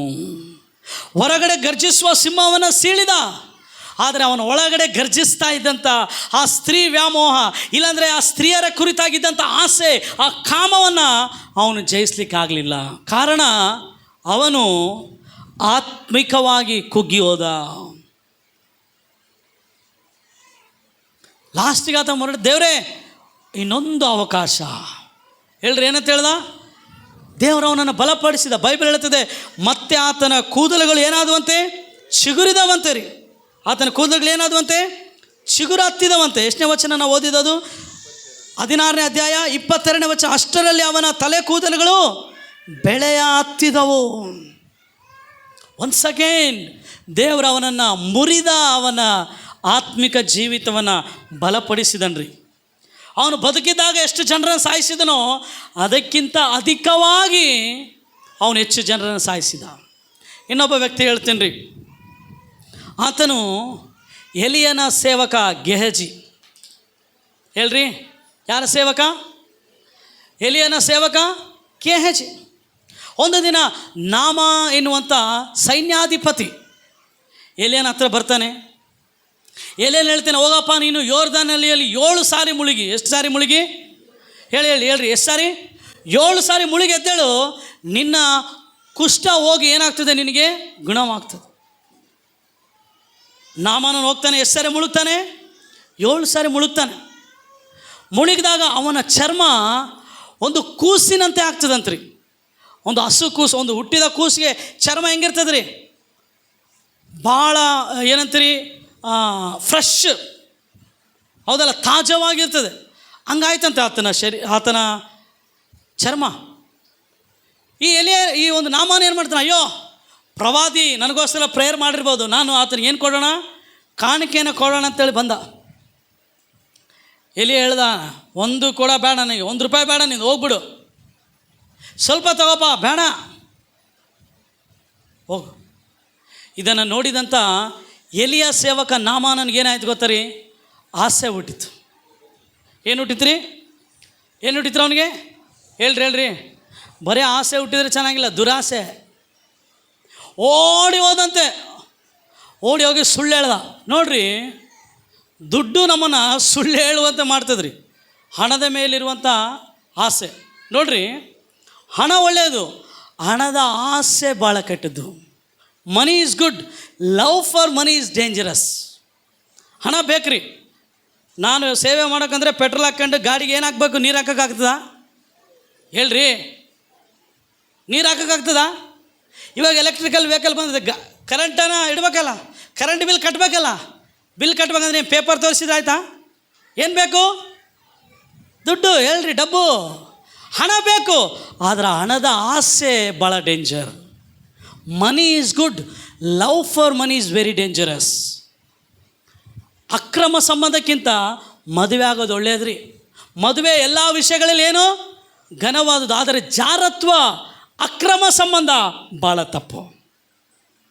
ಅದಕ್ಕೆ ಪೌಲ್ ಹೇಳ್ತಾನೆ, ಕಾಮ ತಾಪ ಪಡೋದಕ್ಕಿಂತ ಮದುವೆ ಆಗೋದು ಒಳ್ಳೆಯದು, ಮದುವೆ ಒಳ್ಳೆಯದು. ಅಕ್ರಮ ಸಂಬಂಧ ಕೆಟ್ಟದ್ರಿ. ಮದುವೆ ಒಳ್ಳೆಯದು, ಜಾರತ್ವ ತಪ್ಪು. ಅರ್ಥ ಆಗದ ನಾನು ಹೇಳಿದ ಪಾಯಿಂಟ್ ನಿಮಗೆ. ಹಣ ಒಳ್ಳೆಯದೇ, ಹಣದ ಆಸೆ ಭಾಳ ಕೆಟ್ಟದ್ದು. ನಾವು ದುಡಿಬಾರ್ದು, 100% ನಾವು ದುಡಿಬೇಕು, ಆದರೆ ಹಣದ ಆಸೆಯಿಂದ ದುಡಿಬೇಡ. ಸಂಪಾದನೆ ಒಳ್ಳೆಯದು, ಹಣದ ಆಸೆ ಭಾಳ ಕೆಟ್ಟದ್ದು. ತಿಮೋತಿ ಒಂದು ಮಾತು ಹೇಳ್ತಾನೆ, ಆ ಮಾತು ಓದ್ಕೊಂಡು ಮತ್ತೆ ನಿಮಗೆ ನಾಮಾನನ ಕಥೆ ಹೇಳ್ತೇನೆ ಪ್ರೇರೆ. 1ನೇ ತಿಮೋತಿ ಅನ್ಕೊತೀನಿ.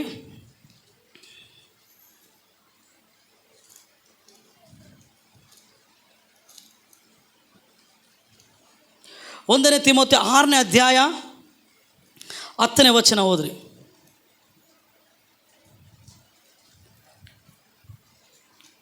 ಆರನೇ ಅಧ್ಯಾಯ 10ನೇ ವಚನ.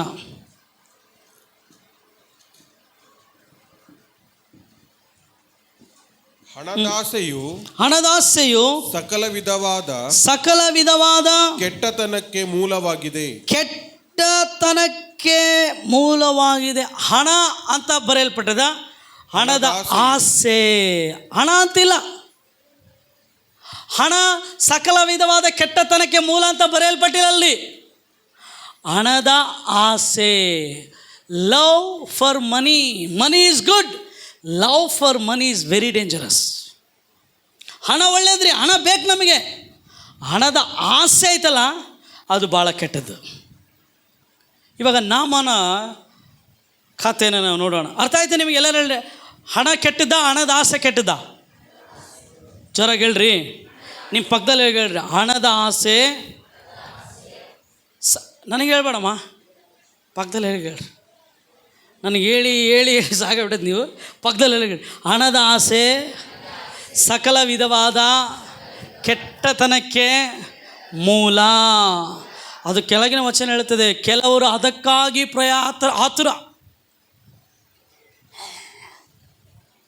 ಆತುರಪಟ್ಟು ಏನು ಮಾಡ್ಯಾರಂದ್ರೆ, ಕ್ರಿಸ್ತ ನಂಬಿಕೆಯನ್ನು ಬಿಟ್ಟು ಅಲೆದಾಡಿ ಅನೇಕ ವೇದನೆಗಳಿಂದ ತಮ್ಮನ್ನು ತಿವಿಸ್ಕೊಳ್ತಾರೆ. ಅಳ್ತಾ ಏನು ಮಾಡ್ತಾರಂತೆ ಹೇಳ್ರಿ? ತಿವಿಸ್ಕೊಳ್ತಾರೆ. ಕತ್ತಿಯಿಂದ ತಿವಿದ್ರೆ ಏನಾಗ್ತದೆ ನಿಮಗೆ? ನೋವಾಗ್ತದಾ? ಅಬಾ ಗೊತ್ತಿಲ್ಲ ಬಿಡ್ರಿ ನಮಗೆ. ಹಾಗೆ ನೋವಾಗ್ತದೆ ನಿಮಗೆ. ಹಣದ ಆಸೆ, ಹಣ ಆತುರ. ಒಂದೇ ರಾತ್ರಿ ಕರೋಡ್ಪತಿ ಬನ್ನ, ಒಂದೇ ರಾತ್ರಿ ಅಬ್ರಕ ದಬ್ರ ಟುಸ್. ಅಬ್ರಕ ದಬ್ರ ಬರೋದಿಲ್ಲ ನಿನಗೆ. ಆಮೇಲೆ ಹಣದ ಆಸೆ. ಹಣ ಒಳ್ಳೇದ್ರಿ, ದುಡಿ. ಒನ್ ನೈಟ್ ಡ್ಯೂಟಿ ಅಲ್ಲ, ಇಡೀ ಫುಲ್ ಜೀವನ ಎಲ್ಲ ನೈಟ್ ಡ್ಯೂಟಿ ಮಾಡ್ಕೆ ನೀನು. 6 ತಾಸಲ್ಲ, 16 ತಾಸು ಕೆಲಸ ಮಾಡು, ದುಡಿ. ಹಣದ ಆಸೆಯಿಂದ ದುಡಿಬೇಡ. ದ ಗ್ರೇಟ್ ಅಲೆಕ್ಸಾಂಡ್ರಲ್ಲ, ನನ್ನ ಸಮಾಧಿ ಮಾಡ್ಬೇಕಾರೆ ನನ್ನ 2 ಕೈಗಳನ್ನು ಹೊರಗಿಡ್ರಿ ಅಂತ ಹೇಳ್ದಂತೆ. ಏನು ಹೇಳ್ದಂತೆ? ಪ್ರಪಂಚವನ್ನು ಅಲ್ಲಾಡಿಸ್ದಾತನು ದಿ ಗ್ರೇಟ್ ಅಲೆಕ್ಸಾಂಡರ್. ಅವ್ರು ಕೇಳಿದಂತೆ, ಅಪ್ಪ ಯಾಕೆ ನಿನ್ನ 2 ಕೈನ ಹೊರಗಿಡ್ಬೇಕಂದ್ರೆ ಆತ ಹೇಳ್ತಾನಂತೆ, ನಾನು ಲೋಕನೆಲ್ಲ ಗೆದ್ದಿರ್ಬೋದು, ಆದರೆ ಯಾವುದು ನನ್ನಿಂದ ಬರೋದಿಲ್ಲ. ನಾನು ಬರಿಗೈಯಿಂದ ಬಂದಿದ್ದೀನಿ, ಬರಿಗೈಯಿಂದ ಹೋಗ್ತಾ ಇದ್ದೀನಿ ಅಂತ ಹೇಳ್ದಂತೆ. ಆಮೇಲೆ ಹೇಳ್ದಂತೆ, ನನ್ನ ಮೇಲೆ ಹಣ ಚೆಲ್ರಿ ಅಂತ ಹೇಳ್ದಂತೆ. ಏನು? ನನ್ನ ಶವ ತಗೊಂಡೋಗ್ಬ, ನನ್ನ ಮೇಲೆ ಏನು ಚೆಲ್ರಿ, ಸೊ ದಟ್ ಜನರಿಗೆ ಅರ್ಥ ಆಗಲಿ ನಾನು ಸಂಪಾದಿಸಿದ ಹಣ ಕೂಡ ನನ್ನನ್ನು ಕಾಪಾಡೋಕ್ಕೆ ಆಗೋದಿಲ್ಲ. ಹಣ ನನ್ನ ಮೇಲೆ ಬಿದ್ದರೂ ಕೂಡ ನನಗೆ ಜೀವ. ಹಣ ಒಳ್ಳೇದ್ರಿ, ಹಣದ ಆಸೆ ಭಾಳ ಕೆಟ್ಟದ್ದು. ಅದಕ್ಕೆ ನಾನು ಯಾವಾಗಲೂ ಒಂದು ಪ್ರೇಯರ್ ಮಾಡ್ತೀನಿ ರೀ, ಬ್ಯೂಟಿಫುಲ್ ಪ್ರೇಯರ್. ನನ್ನ ಪ್ರೇಯರ್ ಪಾಯಿಂಟಲ್ಲಿ ಭಾಳ ಪ್ರಾಮುಖ್ಯವಾದ ಪಾಯಿಂಟ್ ಕೀರ್ತನೆಗಳು 119ನೇ ಅಧ್ಯಾಯ. ಕೀರ್ತನೆಗಳು 119ನೇ ಅಧ್ಯಾಯ, ಬ್ಯೂಟಿಫುಲ್ ಪ್ರೇಯರ್ ಪಾಯಿಂಟ್. 36ನೇ ವಚನ ಓದ್ರಿ. 36, 37. ಕೀರ್ತನೆ 119, 36, 37.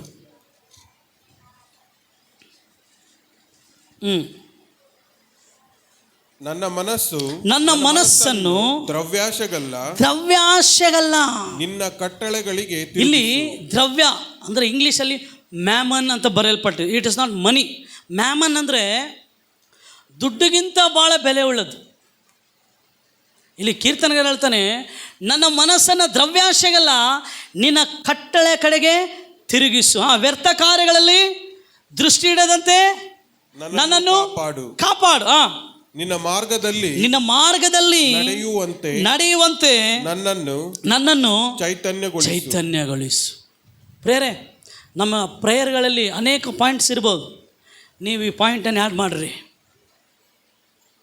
ಬೈಬಲ್ ಅನ್ನೋದು ನಮಗೆ ಪ್ರೇಯರ್ ಪಾಯಿಂಟ್ಗಳನ್ನು ಕೊಡ್ತದ್ರಿ. ಬೈಬಲ್ ಓದೋದಲ್ಲ ಸುಮ್ಮನೆ. When you read Bible, collect prayer points from the Bible. ನೀನು ಬೈಬಲ್ ಓದ್ಬೇಕಾದ್ರೆ ಬೈಬಲಿಂದ ಪ್ರಾರ್ಥನೆ ಅಂಶಗಳನ್ನು ನೀನು ಏನು ಮಾಡು, ಕಲೆ ಹಾಕು. ಆ ಬೈಬಲಲ್ಲಿರೋ ಪ್ರಾರ್ಥನಾ ಅಂಶಗಳನ್ನು ದೇವರಿಗೆ ಮಾಡು. ಕೀರ್ತನೆಗಾರ ಹೇಳ್ತಾರೆ, ನನ್ನ ಮನಸ್ಸನ್ನು ದ್ರವ್ಯಾಶೆಗಲ್ಲಪ್ಪ ನಿನ್ನ ಕಟ್ಟಳೆ ಕಡೆಗೆ ತಿರುಗಿಸು. ವ್ಯರ್ಥ ಕಾರ್ಯಗಳಲ್ಲಿ ದೃಷ್ಟಿ ಇಡದಂತೆ ನನ್ನನ್ನು ಕಾಪಾಡು. ನಿನ್ನ ಮಾರ್ಗದಲ್ಲಿ ನಡೆಯುವಂತೆ ನನ್ನನ್ನು ಚೈತನ್ಯಗೊಳಿಸು. Means revive. ಯಾಕೆ ಅಪ್ಪ, ನಾನು ಕುಗ್ಗಿ ಹೋಗಿದ್ದೇನಪ್ಪ. ದುಡ್ಡಿನಿಂದ ಹೋಗಿ ದುಡ್ಡಿಗಾಗಿ ಆತುರ ಪಟ್ಟು ನಾನು ಕುಗ್ಗಿ ಹೋಗಿದ್ದೇನೆ. ಆ ತಪ್ಪಿ ಹೋದ ಕುಮಾರ ದುಡ್ಡು ಇಸ್ಕೊಂಡು ಹೋಗಿ ಏನು ಮಾಡ್ದ, ಕುಗ್ಗಿ ಹೋಗ್ಬಿಟ್ಟ. ಇವಾಗ ನಾಮಾನು ಕೂಡ ಏನಾದ ಗೊತ್ತಾ ರೀ? ನಾಮಾನು, ಈ ಪ್ರೇಯರ್ ಮಾಡಿರಿ, ನಾಮಾನ ಹತ್ರ ಹೋಗೋಣ. ನಾಮಾನನ 2ನೇ ಅರಸು 5ನೇ ಅಧ್ಯಾಯ. ನಾನು ಬೇಗ ಮುಗಿಸ್ಲಿಕ್ಕಿದ್ದೇನೆ. 2ನೇ ಅರಸು 5ನೇ ಅಧ್ಯಾಯ. ಯಾರಿಗೆಲ್ಲ ವಾಕ್ಯ ಅರ್ಥ ಆಗ್ತಿದೆ ಒಂದು ಜೋರಾಗಿ ಹಾಲೆಲೂಯಾ ಹೇಳ್ರಿ. ಇನ್ನೊಂದು ಸಾರಿ ಹಾಲೆಲೂಯಾ. ಅರ್ಥ ಆಗತ್ತೆ ನಿಮಗೆ? ಕಾಣಿಕೆ ಇಲ್ಲ, ಅರ್ಥ ಆಗ್ತೈತೆ ನಿಮಗೆ ವಾಕ್ಯ. ದೇವರಿಗೆ ಸ್ತೋತ್ರ. ಓಕೆ, 5ನೇ ಅಧ್ಯಾಯ 20ನೇ ವಚನ ಓದ್ರಿ. ನಾಮಾನನು ಸ್ವಲ್ಪ ದೂರಕ್ಕೆ ಹೋದ ನಂತರ ದೇವರ ಮನುಷ್ಯನಾದ ಎಲೀಷನ ಸೇವಕ ಗೇಹಜಿಯು ಮನಸ್ಸಿನಲ್ಲಿ, ಹೇಳ್ರಿ ಎಲ್ಲಿ? ಮನಸ್ಸಿನಲ್ಲಿ. ಜೋರಾಗಿ ಹೇಳ್ರಿ ಏನು ಹೆಸರಿಟ್ಟಿರ್ಬೇಕು ಹೇಳ್ರಿ ಅಂತ ಹೇಳ್ರಿ. ಎಲ್ಲಿ? ಮನಸ್ಸಿನಲ್ಲಿ. ಎಲ್ಲರೂ ಹೇಳ್ರಿ. ಮನಸ್ಸಲ್ಲ ಹೊಂಡೇದಿ ನೀ ಕೆಳಗೆ ತಿಳಿಸಿದ್ದೆ ಪ್ರಭಾಕರ್. ಹೇಳ್ರಿ. ನಿಮ್ಮ ಮನಸ್ಸಾಗಿರೋದು ನಮಗೆ ಗೊತ್ತಾಗಿಲ್ಲ, ನನ್ನ ಮನಸ್ಸಾಗಿರೋದು ನಿಮಗೆ ಗೊತ್ತಾಗಿಲ್ಲ. ಹೇಳ್ರಿ. ಅದಕ್ಕೆ ನಾವು ದೇವರಲ್ಲ, ಮನುಷ್ಯರು. ನಮಗೆ ಹೇಳಿದರೆ ಗೊತ್ತಾಗ್ತದೆ. ಹಂಗಂತ ನಾನು ಅನ್ಕೋಬೇಡ್ರಿ, ನನಗೆ ನಿಮ್ಮ ಮನಸ್ಸಾಗಿರೋದು ಕೂಡ ಗೊತ್ತಾಗ್ತಿ. ಅದು ಒಂದು ದೇವರ ವರ ಐತೆ, ಆತ್ಮಗಳನ್ನು ವಿವೇಚಿಸುವ ವರ. ಹೇಳ್ರಿ, ಯಾವ ವರ? ನೀನು ಬಂದು ನಿಂತರೆ ಹೇಳ್ತೀನಿ ನಿಂದು ಏನಂತ ಕತೆ. ಹೇಳಿದರೆ ಎಲ್ಲಿ ಮತ್ತೆ ನಡಗ್ತಿ, ಸ್ವಲ್ಪ ಜನ ಸುಮ್ಮನೆ ಇರ್ತೀನಿ ಅಷ್ಟೇ. ಆತ್ಮಗಳನ್ನು ವಿವೇಚಿಸುವ ವರ ಕೂಡ ಐತೆ. ಅರ್ಥ ಆಯ್ತಾ? ಸ್ವಲ್ಪ ಜನ ನೀನು ಚಪ್ಪಲಿ ಎತ್ಕದಪ್ಪ, ಎಲ್ಲಕ್ಕೆ ಚಪ್ತೀವಿ? ತಿಳಿಸ್ತಿಂದಪ್ಪ, ತಿಳಿಸ್ತಂದು ಗೊತ್ತಾಗ್ತದೆ. ನೀನು ಹೇಳಿಲ್ಲ ಅಂದರೂ ಕೂಡ ಏನಾಗ್ತದೆ? ಗೇಹೇಜಿ ಅನ್ಕಂಡ ನಮ್ಮ ಸೇವೆ, ನಮ್ಮ ಯಜಮಾನ ಏನು ಬಿಡು, ಎಲ್ಲರದ್ದು ಹೇಳ್ತಾನೆ, ನಂದು ಹೇಳಂಗಿಲ್ಲ ಬಿಡು. ಮನಸ್ಸಿನೆಲ್ಲ ಅಂದ್ಕೊಂಡಂತ. ಎಲ್ಲ ಅನ್ಕೊಂಡಂತೆ ನಾವು ಕುಗ್ಗಿ ಹೋಗೋದೆಲ್ರಿ? ಮನಸ್ಸಿನಲ್ಲೇ ರೀ. ನಾವು ದೇವರಿಂದ ದೂರ ಆಗೋದೆಲ್ಲಿ? ನಮ್ಮ ಮನಸ್ಸಿನಿಂದನೇ. ಮನಸ್ಸಿನಲ್ಲಿ ಅನ್ಕೊಂಡಂತ. ಏನು ಅನ್ಕೊಂಡ? ಹೋದ್ರಿ. ನನ್ನ ಯಜಮಾನನು ಆ ಅರಾಮ್ಯನಾದ ನಾಮಾನನಿಂದ ಏನೂ ತೆಗೆದುಕೊಳ್ಳದೆ ಅವರನ್ನು ಹಾಗೆಯೇ ಕಳಿಸಿಬಿಟ್ಟನಲ್ಲ. ಯೆಹೋವನಾಣೆ. ಎಂಥ ಸೇವಾಗಪ್ಪ. ಇದೇನು ಸಣ್ಣ ರೋಗನ? ಸ್ವಲ್ಪ ಜನ ಇವಾಗ ಬಿಸ್ನೆಸ್ ಸ್ಟಾರ್ಟ್ ಆಗ್ಬಿಡತ್ತೆ. నీకు క్యాన్సర్ పోవాలంటే ఇంత పెట్టాలా, నా దగ్గర ఫోటో తీసుకోవాలంటే ಇವೆಲ್ಲ ಬೈಬಲಲ್ಲಿ ಇಲ್ಲ. ನಾವು ಮಾಡ್ತೀವಲ್ಲ, ನಾವು ಕೂಡ ದೇವ್ರ ಲೆಕ್ಕ ಕೊಡ್ಬೇಕು. ಏನ್ರಿ? ನಾವು ಕೂಡ ದೇವ್ರ ಲೆಕ್ಕ ಕೊಡಬೇಕು. ಯೇಸು ಹೇಳಿದ ಎಲ್ಲವನ್ನ ನೀವು ಉಚಿತವಾಗಿ ಹೊಂದಿದ್ದೀರಿ, ಉಚಿತವಾಗಿ ಕೊಡ್ರಿ. ಅರ್ಥ ಆಯ್ತು ರೀ ನಿಮಗೆ? ಏನು ಅಕ್ಕಗೊಂದು ಅರ್ಥ ಆಯ್ತಾ? ನಿಮಗೆ ಅರ್ಥ ಆಗಿಲ್ಲ ಹಂಗಂದ್ರೆ ಏನು ಕೊಡಂಗಿಲ್ಲ ಬೇಡ ಅಂದ್ಬೇಡ್ರಿ. ಮತ್ತೆ ಸ್ವಲ್ಪ ಜನಕ್ಕಲ್ಲ ಕರೆಕ್ಟ್ ಹೇಳ್ದ ಬಿಡಪ್ಪ ಪಾಸ್ಟ್ರು. ಉಳಿತು ಕಾಣಿಕೆ ಇವತ್ತು 1 kg ಎಕ್ಸ್ಟ್ರಾ ಬರ್ತದೆ ಚಿಕನ್ನು ಅಂದರೆ. ಸ್ವಾಮಿ ಇನ್ನೊಂದು ಮಾತು ಹೇಳಿದಾರೆ, ದೇವರಿಗೆ ಕೊಡೋದನ್ನ ದೇವರಿಗೆ ಕೊಡ್ರಿ, ಕೈಸರಿನ ಕೊಡೋದನ್ನ ಕೈಸರಿನ ಕೊಡ್ರಿ ಅಂದ. ಹೇಳ್ರಿ, ನಾವು ಅತಿ ಬುದ್ಧಿವಂತನಂತೇಳಿ ದೇವರಿಗೆ ಯಾವಾಗ ಗೊತ್ತಿರಿ? ಅರ್ಥ ಆಯ್ತಾ? ಇರಲಿ ಬಿಡ್ರಿ. ಇವಾಗ ಈತ ಅನ್ಕೊಂಡಂತೆ ಏನು, ಈತೆಂಥ ಸೇವಕಪ್ಪ, ಇಂಥ ದೊಡ್ಡ ಅದ್ಭುತ ಆಗೈತೆ. ಯಾವ ಅದ್ಭುತ? ಕುಷ್ಠರೋಗ. ಅವಾಗ ಕುಷ್ಠರೋಗ ಗುಣನೇ ಆಗ್ತಿದ್ದಿಲ್ಲ. ಕುಷ್ಠರೋಗ ಇದ್ದರೆ ಹೊರಗೆ ಆಗ್ತಿದ್ರು. ಏನು ₹1 ಇಸ್ಕೊಂಡಿಲ್ಲಲ್ಲಪ್ಪ. ಒಂದು ವೇಳೆ ನಾನು ಇಸ್ಕೋಬೇಕನ್ಕಂತ ಮನಸ್ಸಿದ್ರೆ ಇಸ್ಕೊಳ್ತೀವಿ. ಸ್ವಲ್ಪ ಜನ ಕಾಣಿಕೆ ಇಸ್ಕೊಳಂಗಿಲ್ಲ, ತಪ್ಪೇನಿಲ್ಲ ಅದು. ನನಗೂ ಸ್ವಲ್ಪ ಜನ ಇಸ್ಕೊ ಅಣ್ಣ, ಏನೋ ಒಪ್ಪಿಲ್ಲ ಬೇಡ ಮನಸ್ಸು ಅಂತೀನಿ ನಾನು. ಹೌದಲ್ರಿ? ಎಲಿಯನಿಗೆ ಕೂಡ ಇಷ್ಟ ಆಗಿಲ್ಲ ಇಸ್ಕೊಳೋದು, ಕಳಿಸ್ಬಿಟ್ಟ. ನಾಮಾನಿಗೆ ಇಷ್ಟ ಆಗ್ಬಿಡ್ತು. ಇದು ಹಣದ ಜೋರಾಗಿ ಹೇಳ್ರಿ, ಇದು ಹಣದ ಆಸೆ. ಒಳ್ಳೆ ಇಂಟೆನ್ಷನ್ ಇಲ್ಲ ಅವನಿಗೆ. We have to receive money from someone with good intention. ನೀ ನನಗೆ ಕಾಣಿಕೆ ಕೊಟ್ಟಾಗ ನಾನು ಒಳ್ಳೆ ಪ್ರಜ್ಞೆಯಿಂದ ಇಸ್ಕೋಬೇಕು, ಅದನ್ನು ದುರಾಸೆಯಿಂದ ಇಸ್ಕೋಬಾರ್ದು. ಒಂದು ವೇಳೆ ಹಂಗೆ ಆ ಥರ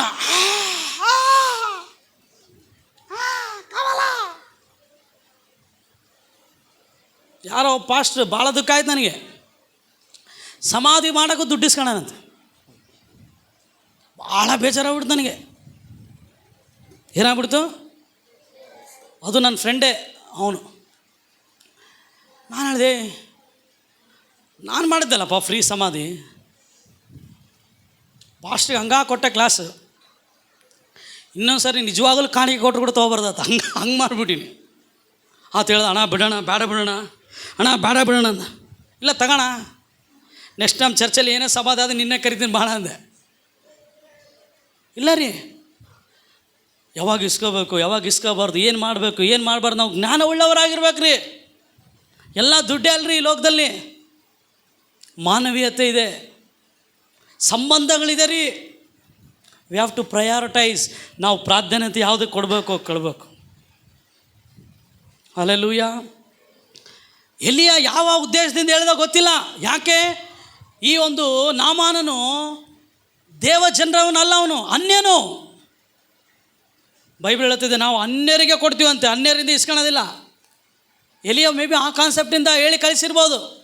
ಇವಾಗ ಒಂದು ವೇಳೆ ದುಡ್ಡು ಇಸ್ಕೊಂಡಿದ್ರೆ ಆತ ನಾವು ದುಡ್ಡು ಕೊಟ್ಟಿವಿ ಬಾಕ್ చేసాಣಪ್ಪ ಅಂತಿದ್ದ. ಇಲ್ಲ ನಾಮಾನು ಹೋಗಿ ಹೇಳ್ರಿ, ఆయనే పుక్సటి చేసినాడా, బాగా చేసినాడు, డబ్బులు ఇచ్చినాను. 100% ಹೇಳ್ತಿದ್ದ. ಅವ್ನು ಸಾಮಾನ್ಯದವನಲ್ಲ, నామాను. ಸ್ವಲ್ಪ ಜನ ನನಗೆ ಹೇಳ್ತಾರೆ, మేమే ఊరికే పిలుస్తామా, ఇచ్చినాము కదా కానుక, ప్రభాకర్ వచ్చినాడే ఇచ్చినాము. ಸ್ವಲ್ಪ ಜನ ಇರಲಿ ಬಿಡ್ರಿ, ಮತ್ತೆ ಬೇರೆ ಟಾಪಿಕ್ ಹೋಗ್ಬಿಡ್ತೀವಿ. ಈಗ ಏನಾಯ್ತಿದು? ಎಲಿಯ ಇಸ್ಕೊಳ್ಳಿಲ್ಲ, ನಾಮನ ಹೋಗ್ತಿದ್ದಾನೆ. ಈತ ಗೆಹಜಿ ತನ್ನ ಮನಸ್ಸಿನಲ್ಲಿ ಅಂದ್ಕೊಂಡಂತೆ, ಎಂಥ ಮಾಸ್ಟ್ರಪ್ಪ ಈತ. ಮುಂದೆ ಬೈಬಲ್ ಹೇಳ್ತದೆ, ಯೆಹೋವನಾಣೆ. ನೋಡ್ರಿ, ಹಣ ಒಳ್ಳೆಯದು. ಏನು ಎಲ್ಲರೂ ಹೇಳ್ರಿ, ಯಾವ್ದು ಕೆಟ್ಟದ್ದು ಹೇಳ್ರಿ. ಇವನೇನು ಮಾಡ್ದ ನೋಡ್ರಿ.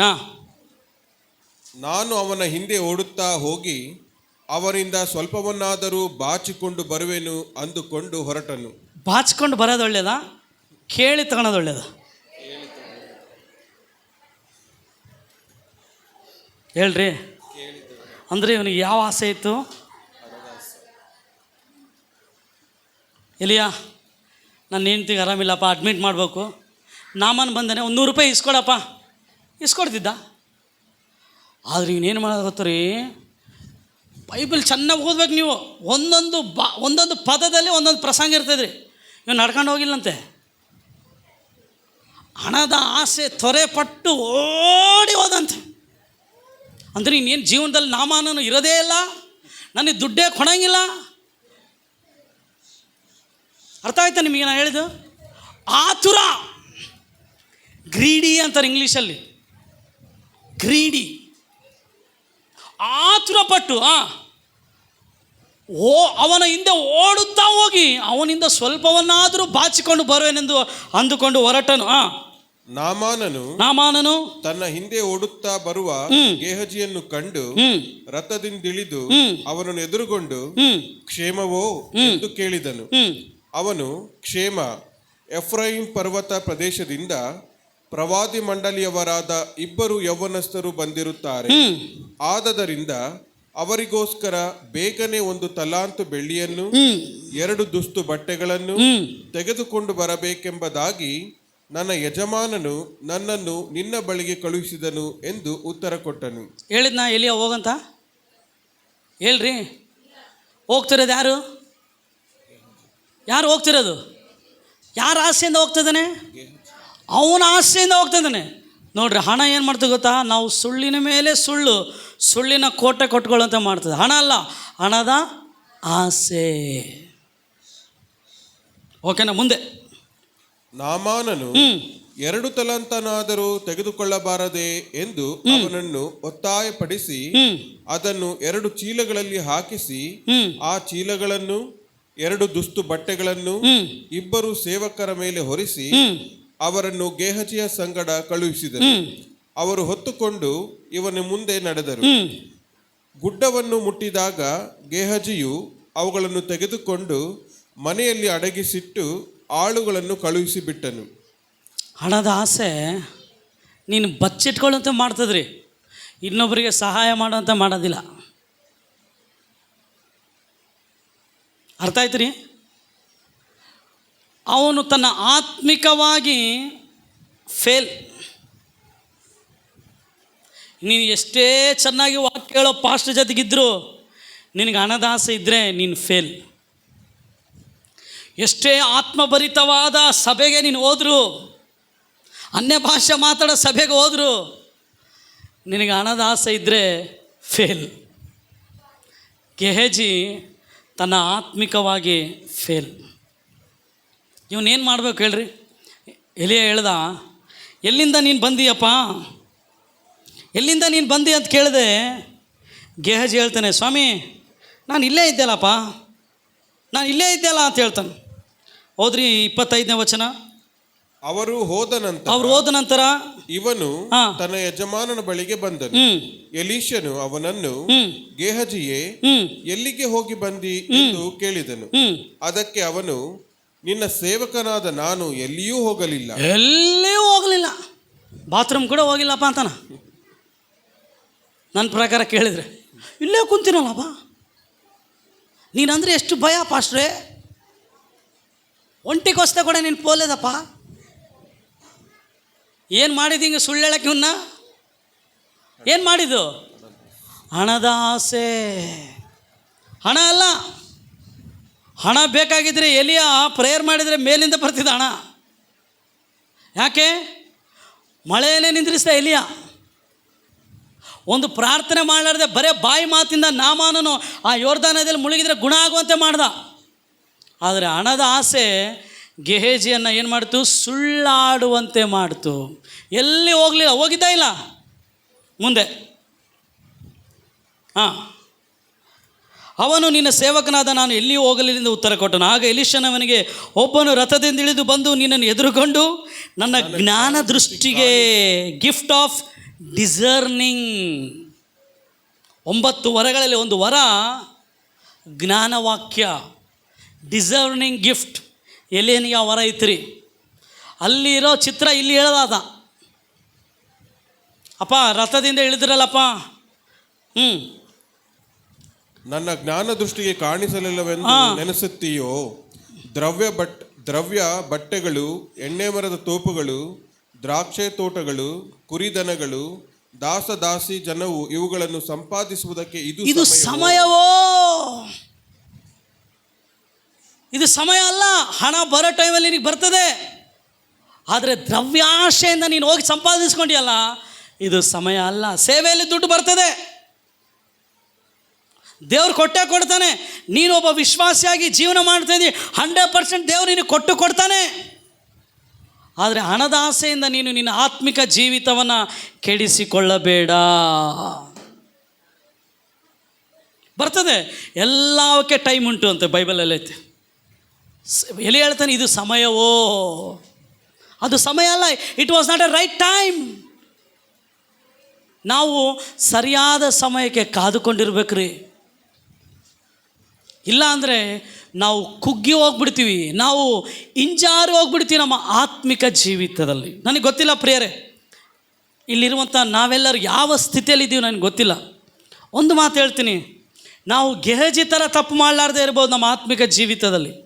ಆದರೆ ಪ್ರಾರ್ಥನಾಹೀನ ಜೀವಿತ, ವಾಕ್ಯರಹಿತ ಜೀವಿತ, ಸಹವಾಸ ಇಲ್ಲದ ಜೀವಿತ ನಾವು ಜೀವಿಸ್ತಾ ಇರ್ಬೋದು.